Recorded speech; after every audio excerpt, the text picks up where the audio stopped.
Imagine for a moment a dead body, floating off the coast of southern Spain, carrying secrets that could change the fate of a war. It's 1943, and World War II has been raging for almost half a decade. Generals on both sides watch on as more and more of their men perish in an ever-shifting battlefront. If either side is to make any sort of decisive headway, then a fresh approach to war is needed. But when any wrong move could spell crushing defeat at the hands of your mortal enemies, well, then you'd better pray that whatever cunning trick you have up your sleeve actually pays off. On today's episode, we peel back the layers of a truly audacious operation where British intelligence turned a lifeless corpse into a weapon. This is the story of the cunningly deceptive gambit known as Operation Mincemeat.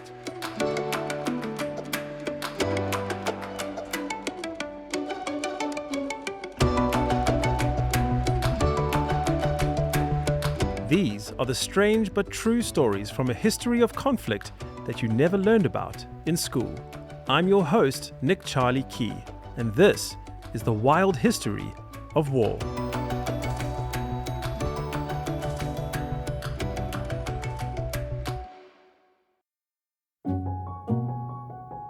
If you aren't already a Patreon supporter, but you are already hooked on these wild, weird, and unbelievable true stories from wartime history, well then you're going to love what I have in store for you. When you join the Wild History of War on Patreon, you not only unlock early access to episodes, you get a ton of other rewards and exclusive bonus content that is only for subscribers. When you first sign up, you'll get a personal shout out in an upcoming episode and your name forever etched on our wall of supporters over on our website. You'll also get an exclusive mini episode once a month, as well as a companion guide for every episode released on the main feed, which includes bonus facts, key character breakdowns, and even rare images from each incredible story. Beyond that, you can even get special access to ad-free episodes, free branded t-shirts or caps, the ability to vote on future episode topics, and at the highest level, even an executive producer credit. So, dive deeper into this wonderful, wild world of history with me. You can do so by clicking the link in the episode description or over on our website at wildhistoryofwar.com. Now, back to the episode.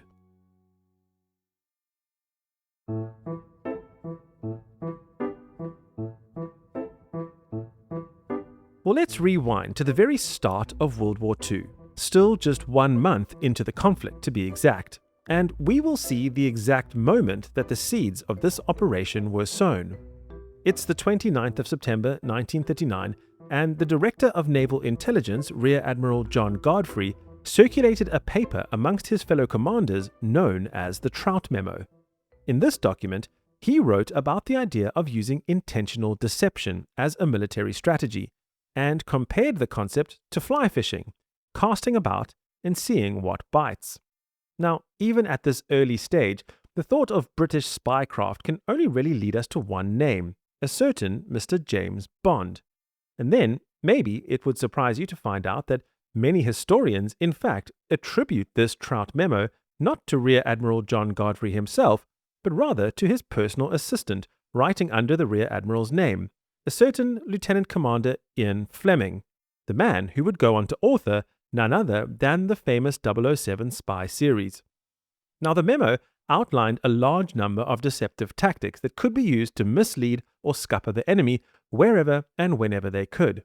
One suggestion put forward was to set an array of underwater mines across a stretch of water with just one narrow zigzagging path between them that only the British ships would have mapped out, and then, feigning some sort of engine trouble or the like, entice some unsuspecting German submarines and destroyers right into the middle of them. But it was suggestion number 28 on the list that, many years later, would be one of the crowning achievements of this division's legacy. On the memo, it was simply listed as Suggestion 28, not a very nice one. The idea was to plant some intentionally misleading documents on a corpse that could then be staged in the hopes that it would be found by the enemy. Well, the initial idea was to dress a corpse up as a fighter pilot who'd been shot down, and unfortunately for him, although he had managed to eject in time, his parachute would have subsequently failed. The corpse would be set up to mimic the injuries of this unfortunate accident, and in his pockets would be a thick wad of very important communications. Now, the idea of deliberately planting fake documents in the hopes that it would be found by the enemy was not in fact a novel idea, and had been tried before to varying degrees of success, and by the time of Operation Mincemeat had most notably been tried rather recently in the Western Desert Campaign in an operation known as the Haversack Ruse. Here, a few miles south of El Alamein, a body was placed inside a blown-up car on the edge of a German minefield facing the Nazis' 90th Light Tank Division. On the corpse, they had placed a map, supposedly describing in detail the locations of the corresponding British minefields.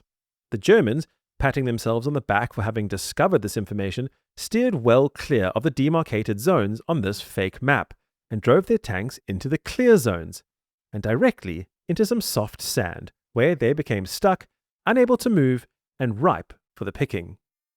Now, we return our focus to the European campaign, where, in late 1942, military strategists were trying hard to solve the problem of how to land enough troops somewhere along the European coast so as to mount a credible invasion. Now, as we know, France would have been the obvious choice, but by all the best calculations, they would need another 2 years in order to make this invasion force a reality. They needed another place to land, and there were really only 2 viable options at their disposal. The first was to take control of Sicily, opening up the Mediterranean Sea to Allied shipping, and eventually use it as a launch pad for proper invasion into continental Europe, using Italy as its back door. The only problem with this choice is that it was so glaringly obvious that as soon as Hitler caught wind of any sort of preparations for a naval assault, he would simply fortify the island, making any attempt at taking it unviable due to the sheer number of casualties they would expect to face. While the second option was to land in Greece and move swiftly through the Balkans, trapping the German forces in an ever-tightening vice grip between the British and American forces to the south and the Soviet forces to the north. A decision needed to be made, and at the Casablanca Conference in 1943, the assembled strategists unanimously agreed on which of the 2 options they would choose. Much to the chagrin of Churchill, Operation Husky was set in motion. The Allies were invading Sicily. Well, due to the fact that, according to Churchill, everyone but a bloody fool would know that it's Sicily, something would have to be done to throw the Germans off their scent. Hitler was at this point aware of these 2 weak points in his lines and had reasons to be concerned about both of them. However, the idea of a Balkan invasion worried him immensely, as this particular area was a major source of raw materials for the German war machine, including copper, chrome, and oil. Now, the Allies were well aware of these particular fears and decided to lean into them, playing upon his concerns as a way of making him believe that the Balkans were in fact their true objective. Well, by this point, the Germans knew that something was up and had detected the Allies' preparations for some sort of invasion. All the Allies had to do was reinforce the deception, and this is where a topic for a future episode was set in motion, none other than Operation Barclay. In short, this operation solely focused on clumsily doing all the things the Germans would expect if you were planning on invading Greece. The Allied forces set up fake headquarters in Cairo, whereby they began mustering an entirely fictional formation known as the 12th Army. They conducted military maneuvers in Syria using dummy tanks and armored vehicles. They put out advertisements saying that they needed to hire a suspiciously large number of Greek language interpreters, and also began very obviously stockpiling Greek maps and currency. The Germans were on the hook, but now they needed one final piece of the puzzle in order to truly reel them in. Into our story come the 2 men tasked with executing on this audacious plot. Charles Chumley, an ex-flight lieutenant with the RAF who'd been snapped up by MI5, Britain's counterintelligence agency. Alongside him was Ewan Montague, a naval representative assigned to work alongside Chumley and develop the plan. The 2 men started with the most important part of the plan first. They needed to source a body. Montague, having been a lawyer before the outbreak of the war, was by nature a more cautious individual when it came to the legalities of this plan. He made it very clear at the outset that whichever corpse they eventually used for the plan would only be done on condition that the real man's identity never be revealed to the public.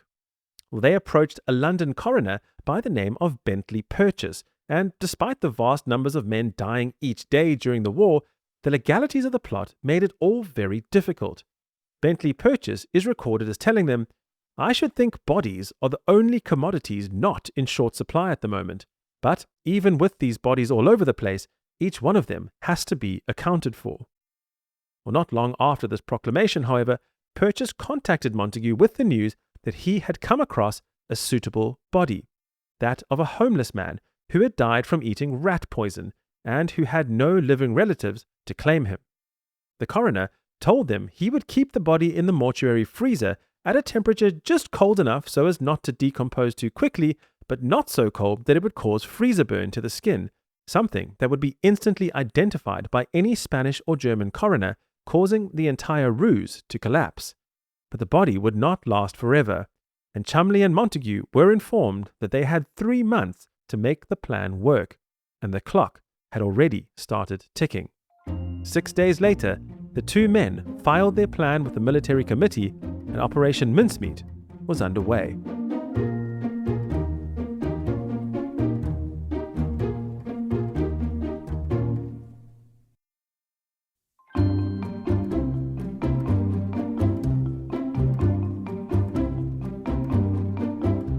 In order for this plan to work, they would need to create an entirely fictitious character with a very believable backstory.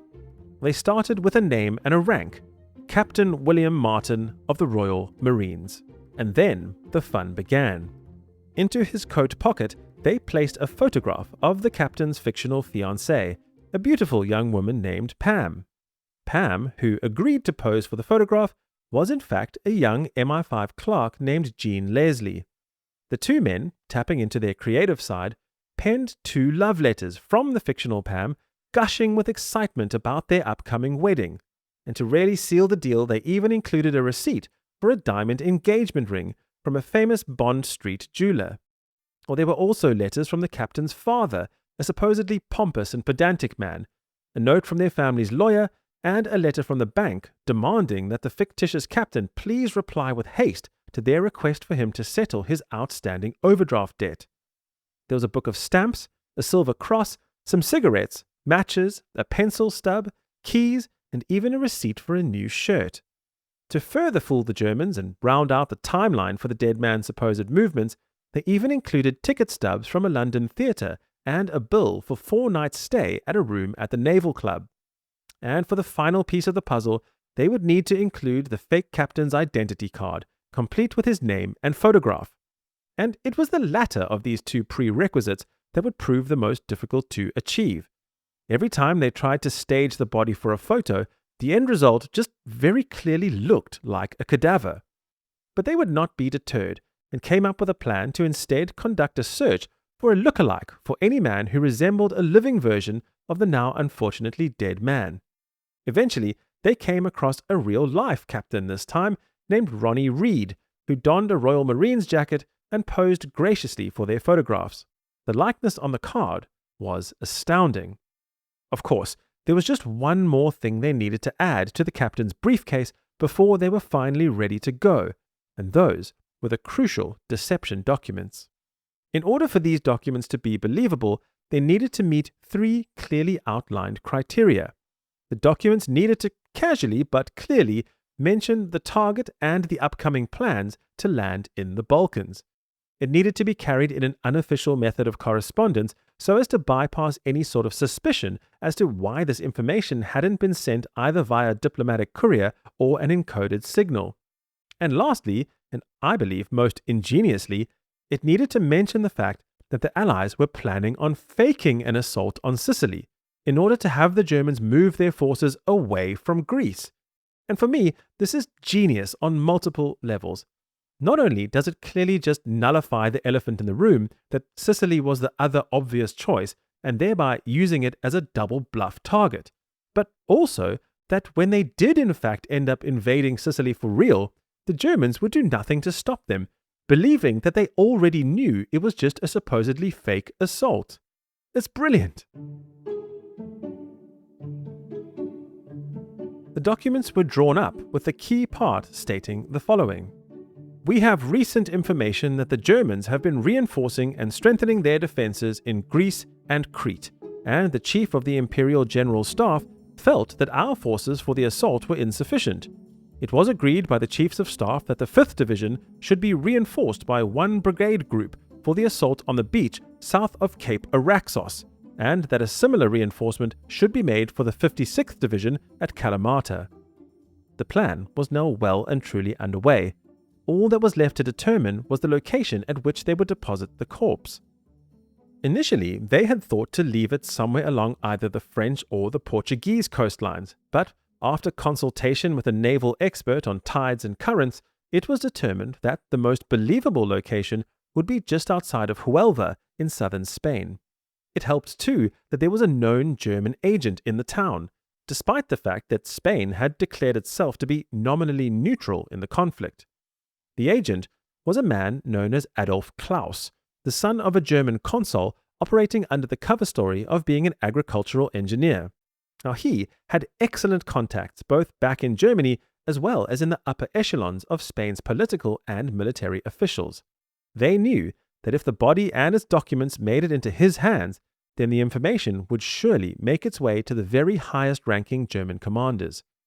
It was go time. They had everything they needed. The body was secured, the documents were finalized, and the location had been decided upon.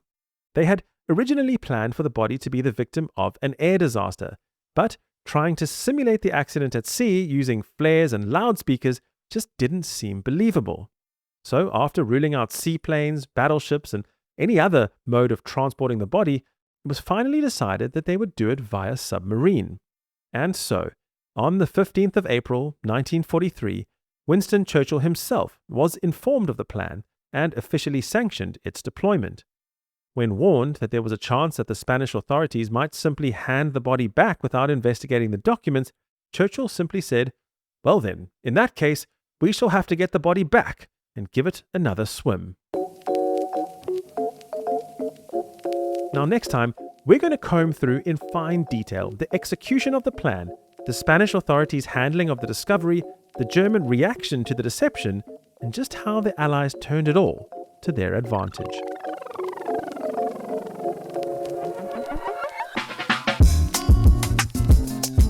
Thank you so much for listening to The Wild History of War.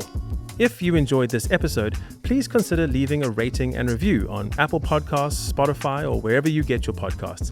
It really helps us and also allows curious minds just like yourself to discover the show. Well, this podcast is written, hosted, and presented by me, Nick Charlie Key. You can keep up with everything we're doing by joining our communities over on Facebook, Instagram, X, and Discord. All of the links are in the show notes or on our website. If you're hungry for more strange tales from history, why don't you check out my other podcast, The Fantastic History of Food. Strange but true stories from history that in some way involve food. Until next time, thanks for listening.